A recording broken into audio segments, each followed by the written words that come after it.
Hello students, in this video we will talk about balance in nature. Nature में balance. So it is important to keep balance in nature. Nature में balance रखना काफ़ी important रहता है. कैसे रहता है वो हम रीड करेंगे तब पता लगेगा हमें.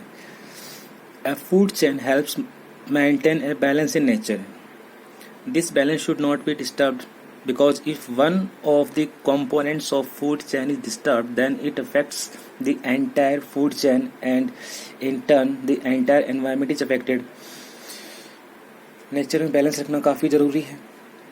अगर इनमें से कोई भी कंपोनेंट्स डिस्टर्ब होता है तो पूरा का पूरा फूड चेन ही डिस्टर्ब हो जाता है. लेट्स टेक एन एग्जांपल लेते हैं. Suppose all tigers are killed. सभी टाइगर्स मर जाते हैं. एग्जाम्पल के तौर पे देख रहे हैं हम कि अगर सारे टाइगर्स मर जाते हैं, the population of deer and other herbivores will increase as there would be no carnivores to kill them for food. हमें पता है कि टाइगर्स तो कार्निवोरस है जो कि मीट खाते हैं, दूसरे एनिमल्स को मार के खाते हैं. तो अगर सारे टाइगर्स मर जाते हैं तो उसकी वजह से क्या होगा, दूसरे एनिमल्स जैसे कि डियर्स हैं या दूसरे हर्बीवोरस एनिमल्स हैं वो बहुत ज़्यादा हो जाएंगे क्योंकि उनको खाने के लिए कोई टाइगर है ही नहीं. तो क्या होगा, this will lead to them consuming more plants. इसकी वजह से क्या होगा, ज़्यादा डियर्स हो जाएंगे, ज़्यादा हिरन हो जाएंगे. तो वो क्या करेंगे, वो ज़्यादा पेड़ पौधों को खाएंगे. So the numbers of plants will also be reduced. With the reduction in this population of plants, the oxygen in the air will also decrease and carbon dioxide will increase as there will be fewer plants or utilized in photosynthesis. This will eventually lead to storage of food and oxygen in the environment. तो क्या होता है, अगर सारे tigers मर जाते हैं तो हिरन को खाने वाला कोई नहीं रहेगा और काफ़ी सारी हिरन हो जाएंगी और हिरन क्या करेंगी, पेड़ पौधों को ज़्यादा खाएंगी. अगर वो सारे पेड़ पौधों को खा जाएंगी तो पेड़ पौधे ख़त्म हो जाएंगे और पेड़ पौधे ख़त्म हो जाएंगे तो ऑक्सीजन कम हो जाएगी एनवायरनमेंट में, कार्बन डाइऑक्साइड ज़्यादा बढ़ जाएगी. तो बैलेंस ख़राब हो गया एनवायरनमेंट का. So in the next step the herbivores will start dying of hunger. उसके बाद में क्या होगा, अगर सारे पेड़ पौधे ख़त्म हो जाएंगे तो पेड़ पौधे कौन खाते हैं, हर्बीवोरस, जैसे कि हिरन, खरगोश, ये सब क्या होंगे, ये मर जाएंगे क्योंकि इनको खाने के लिए पेड़ पौधे नहीं मिलेंगे. तो ultimately the balance in nature will be restored with only a limited number of herbivores of plant surviving. तो नेचर में बैलेंस होना बहुत ज़रूरी है. Human environment, like all other living things, human beings are also part of the environment. Human beings भी environment का एक part ही होता है. इन विच दे लिव, जिसमें भी रहते हैं. They interact with the environment and modify it according to their needs. Modify क्या होता है, अपने इच्छा के अनुसार चेंज करना. तो ह्यूमंस भी एनवायरनमेंट में रहते हैं, एनवायरनमेंट को इंटरेक्ट करते हैं, अपना प्रभाव डालते हैं और अपने अकॉर्डिंग मॉडिफाई करते हैं.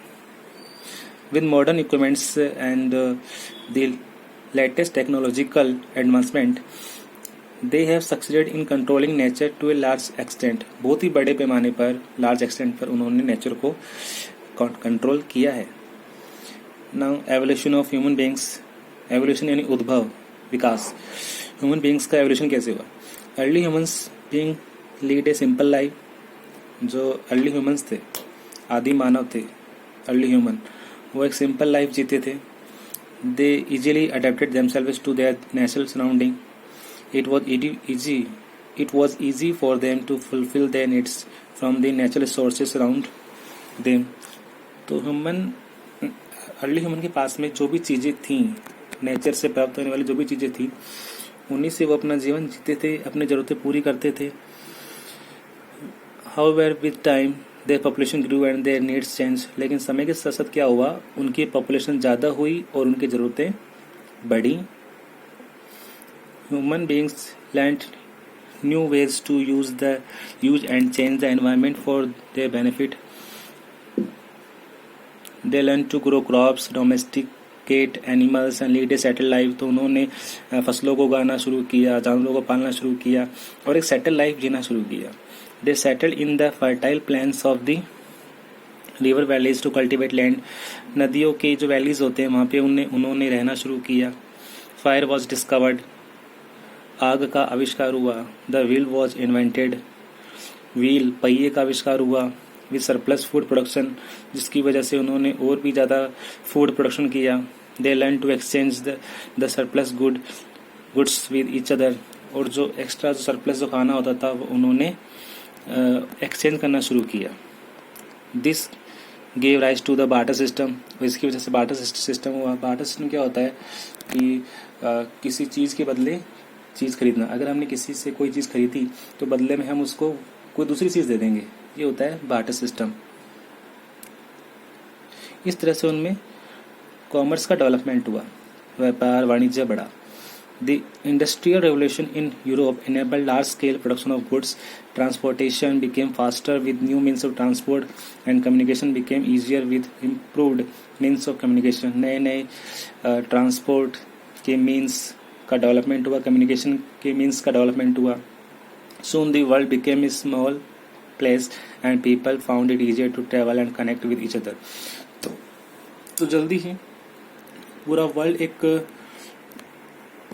छोटा प्लेस बन गया, क्योंकि मीन्स ऑफ ट्रांसपोर्ट ज़्यादा हो गए थे, कम्युनिकेशन के मीन्स ज़्यादा हो गए थे, तो लोग एक दूसरे से ट्रैवल करने लगे थे और कनेक्ट होने लगे थे।